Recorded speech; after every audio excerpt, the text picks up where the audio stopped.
Assalamualaikum sahabat semua, kembali bersama Melina Al-Masari. Kali ini saya akan memberikan bimbingan kepada mahasiswa PLP dari Universitas Riau yang sedang melakukan PLP ya, pengenalan lingkungan persekolahan. Praktek pengenalan lingkungan persekolahan. Dan ini hari ini saya melakukan bimbingan untuk persiapan mereka mandiri nanti. Ini Ustazah I'i Indah Sakiti, terus lagi Ustazah Fikri. Ada dua mahasiswa PLP-nya. Saya kemarin kita sudah di kelas 9 materinya Tentang present continuous dan kemarin ngajarnya sampai mana? Sampai siswa mencoba membuat satu kalimat per orang dan dituliskan ke depan. Present continuous dan berarti ya. Berarti mereka sudah kenal kata kerjain, ya mereka sudah. Berarti kalau sudah bisa membuat kalimat itu kan tulis maksudnya.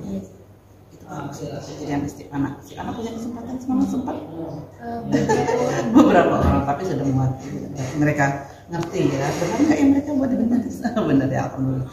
Nah jadi nanti untuk pertemuan berikutnya, jadi setiap pertemuan itu harus ada kegiatan awal ya, ada kegiatan inti dan ada kegiatan penutup. Nah sekarang kita lihat di sini untuk kegiatan awal, nanti untuk pedoman yang akan datang coba dari ide ketemu tuh dan nah ini apa? Guru membuka pembelajaran dengan salam dan berdoa, memperhatikan kesiapan peserta didik, memeriksa kehadiran, kerapian pakaian, posisi dan tempat duduk peserta didik. Oke, jadi nanti masuk yang nanti kan ini dituliskan nggak nanti di kalau kelas 9 masih FPP ya, karena masih K13. Jadi begitu masuk yang pertama itu salam, itu biasa ya, boleh yang memberi salam atau anak-anak kan ada boleh dengan bahasa Inggris atau dengan, tapi kalau kita biasanya tentu saja karena orang Islam assalamualaikum ya, baru nanti dulu. Dan kemudian setelah salam berdoa. Dan ketika dilakukan berdoa ini kita bisa atau dapat mengambil nilai sikap spiritual bisa dengan berdoa. Jadi anak-anak harus berdoa memang dengan khusyuk ya, tidak boleh main-main. Nah, lalu setelah berdoanya biasanya dipimpin ya sama kita. Lalu kemudian setelah berdoa itu guru nih memperhatikan kesiapan peserta didik. Nah, jadi nanti sampai gini tanya dulu ya hadir siapa, anybody's itu kan nanya gitu, anybody's who is missing gitu, who is missing, anybody sick, anybody going. Bisa jadi cara mencek hadiran itu bisa seperti itu. Is anybody here? Is everybody here? Anyone missing gitu kan? Nah, seperti itu ya. Nanti kalau misalnya ada yang nggak ada yang tidak hadir, sebagai tanda empati kita bisa mengatakan what's matter with, misalnya sebenarnya siapa ya, Pak Is Irfan Safati, Sik Ustazah. Nah kita dulu harus menyambut itu. Nah Sik, I'm sorry to hear that. Jadi sama empati kita, say sorry, I'm sorry to hear that. Boleh nanya, what kind of sick he got, gitu kan, seperti itu. How many days have you visited him? Nah, seperti itu. Jadi, harus direspon. Jadi di kegiatan awal kita juga sudah bisa banyak hal yang bisa diajarkan. Seperti itu. Jadi sambil melatih say sorry, menyatakan empati, kemudian kind of disease, oh ya, nah, what should he do? Nah, nanti kan suggestion, advice. He must go to the hospital, terus dia dokter. Jadi banyak. Jadi kita bisa mengembangkan itu di kegiatan awal. Lalu nanti setelah bisa kader apa lagi nih? Kerapian pakaian. Nah itu guru lupa dicek satu-satu, nanti ada keluar bajunya yang belum. Nah, juga kebersihan lingkungan. Jadi pada sampah-sampah. Jadi jangan memulai pelajaran kalau kelas kotor. Jadi kebersihan di sekitar siswa itu juga menjadi penilaian sikap spiritual ya. Kemudian kerapian pakaian apalagi sayang? Posisi dan tempat duduk peserta. Jadi nanti ini bisa lihat, jangan sampai ada anak yang badannya tinggi di depan. Gitu. Kemudian mungkin ada yang tinggi di depan tapi di sudut. Kenapa? Mungkin saja matanya bermasalah. Jadi boleh anak yang tinggi boleh di depan tapi di sudut, tidak mengganggu. Kemudian anak yang kecil jangan di belakang, tidak nampak. Gitu. Nanti guru kan kompetensi pertamanya itu yang harus dimiliki guru itu adalah mengenal karakteristik peserta didik. Jadi sebagai seorang guru kita harus tahu, oh ini anak ini ada masalah dengan kita, maka kita dudukkan di depan. Kalau misalnya ada anak duduk dua dekat-dekat, harusnya dekat, tapi mereka kok jarak, nah itu bisa jadi tanda tanya, ada apa gitu ya. Mungkin mereka sedang tidak teguran, nah itu kita boleh di situ memasukkan nilai-nilai agar mereka dapat bekerja sama dengan baik, saling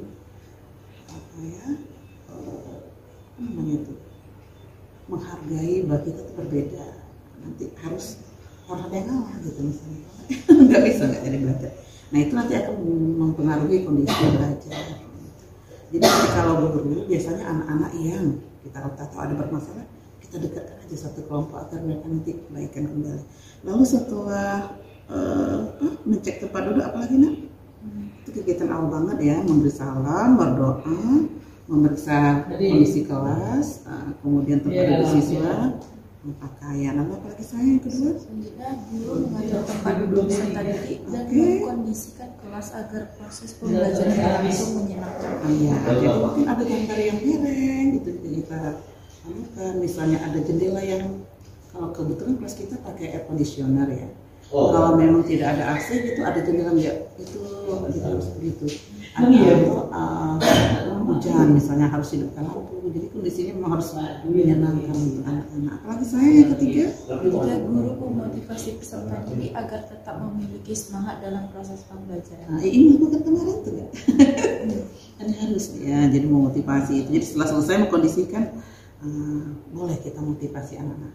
Sekarang materi kita present continuous tense misalnya gitu. Kita akan atau di bawah ini guru menyampaikan tujuan pembelajaran atau umum lah tadi. Kita belajar bahasa Inggris harus semangat. Jangan sampai bahasa Inggris ini bahasa orang lain. Jangan. Ya mana tahu suatu hari you can go to abroad, you can go to America, you can go to Australia, and then you have to speak English. Jadi semangat. Karena bahasa Inggris itu bisa digunakan saja, dapat digunakan itu.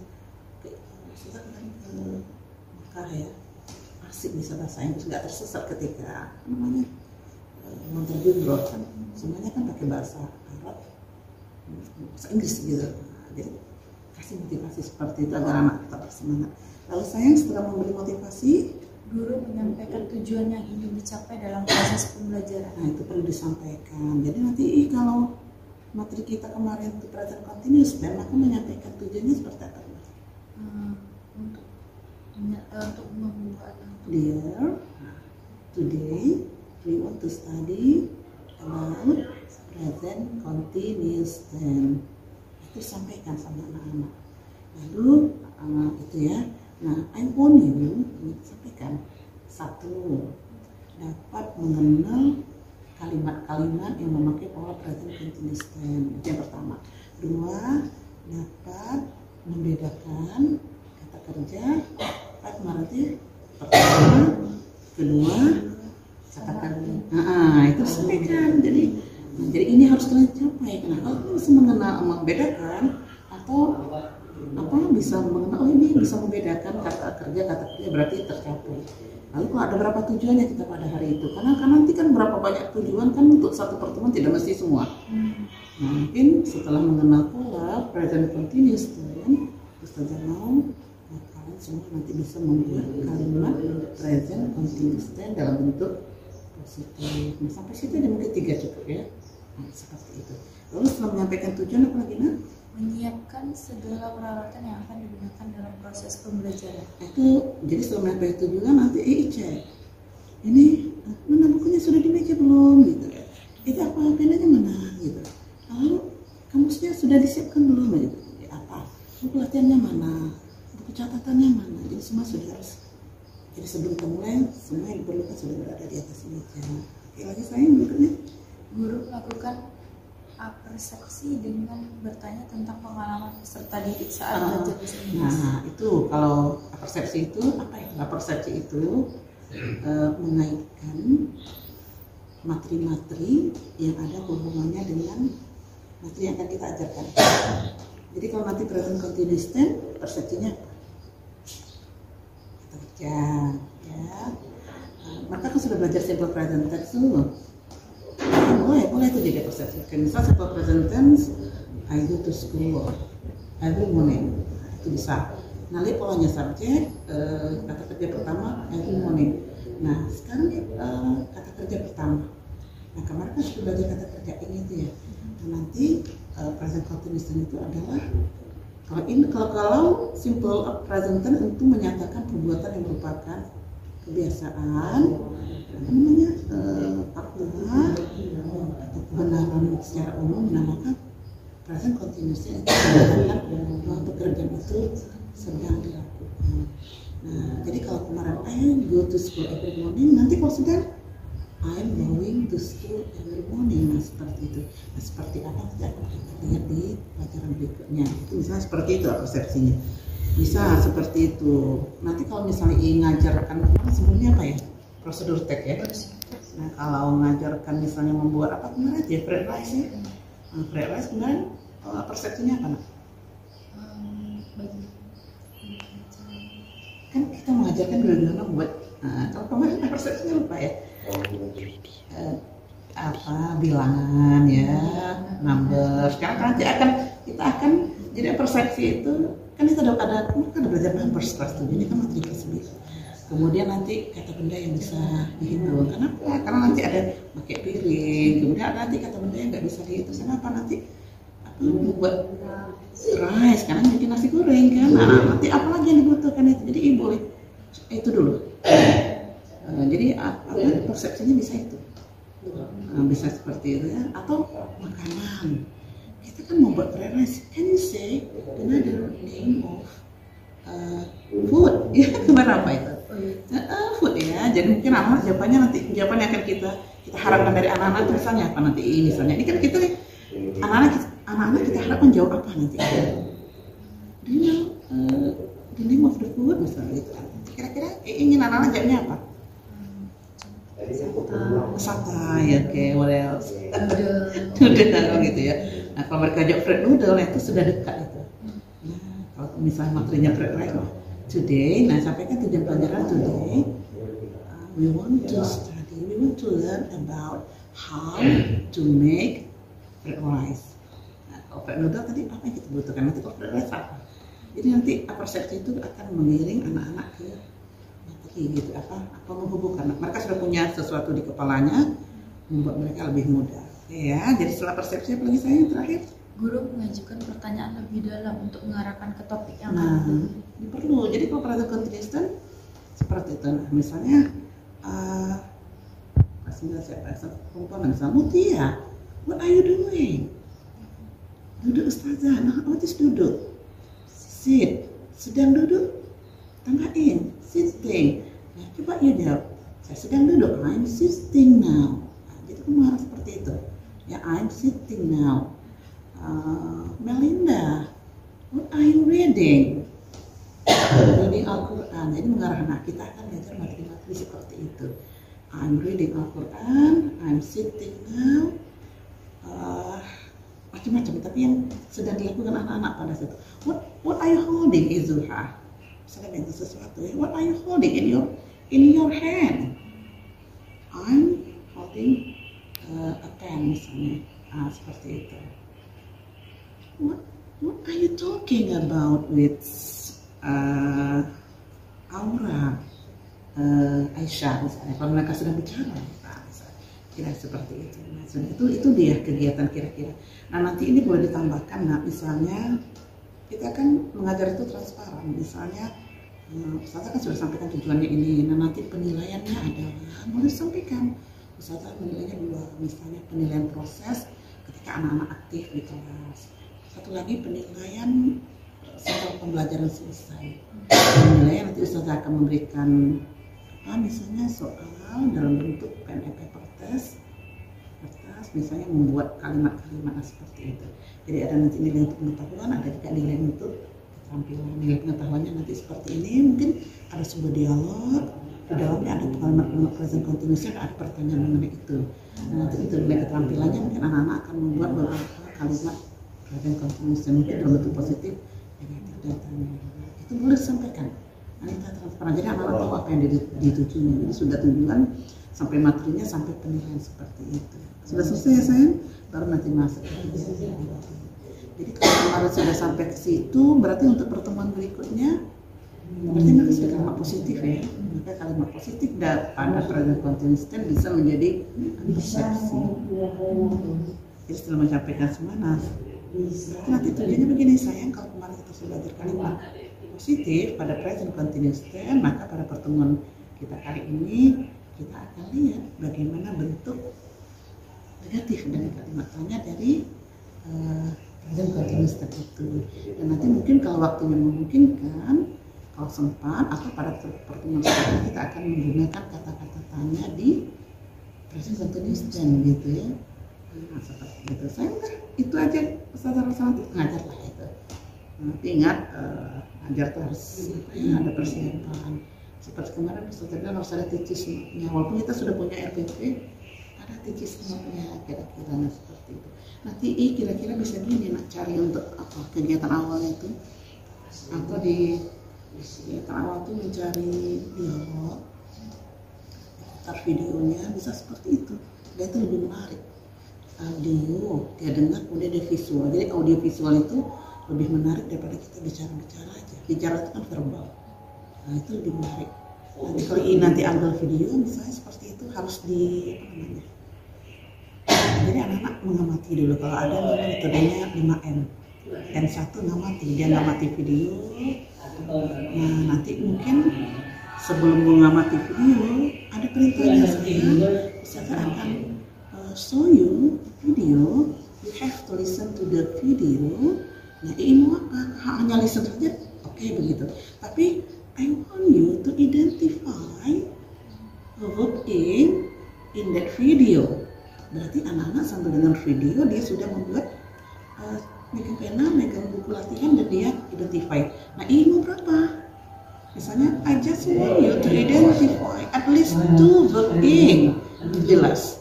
Jadi banyak Ustazah boleh lebih. Oke, if you can do more than 2, it's alright, it's good, it's very good. Nah seperti itu. Jelas. Nah kalau hanya itu aja satu, atau mau ada lagi. Nah nanti ini boleh juga mencari kata-kata yang you don't understand in that video. Jadi you make a note, nanti kalau videonya sudah selesai, you make a juga, gitu kan. Nah, nanti kalau ibu juga mau ada pertanyaan, itu pertama itu dulu. Nanti pertanyaan itu yang kedua, oke, listen to the video again, and I want to give you 3 question misalnya. Nah kalau memang ada 3 question, sebelum dia dengar video lagi, tuliskan dulu pertanyaannya di papan tulis. Bahas dulu. Ini pertanyaannya dia, do you understand the question? Bahas dulu pertanyaannya. Kalau ada pertanyaan boleh dijawab. Nah, itu aja saya. Ada lagi kira-kira. Jadi bisa putar video ya untuk kegiatan M1 itu bisa menuliskan kalimat-kalimat di papan tulis. Bisa bawa real ya. Benda nyatanya kamu kita nanti ngajarkan nasi itu boleh buat benda nyata tapi kan ribet itu. Boleh juga nanti show picture ya. Nah, bisa. Jadi itu. Jadi kalau gambar media itu menyatakan, membuat nyata sesuatu yang masih di awal-awal anak-anak. Dragon fruit misalnya. Ada anak yang nggak kenal ya kan? Coba kalau kita, oke, what is the dragon fruit? Apa ya? Dragon itu naga gitu. Buah, fruit buah naga bisa. Tapi seperti apa dia nggak tahu. If you saw them the picture, itu lebih mudah. Oh, it is the dragon fruit. Can you describe? Oke, the colors, apa warnanya? Jadi dari apa itu di kulitnya itu rough ya, kulitnya kasar seperti itu. Nah, misalnya itu nak. Jadi gambar itu membuat sesuatu menjadi nyata. Iya, ada pertanyaan untuk kegiatan awalnya penting. Jadi kalau guru sukses di kegiatan awal, kegiatan intinya akan run smoothly. Nah ya, Sahabat, senang ya rasanya dapat berbagi ilmu dengan mahasiswa-mahasiswa yang pinter-pinter dan baik ini. Sekian, sampai jumpa.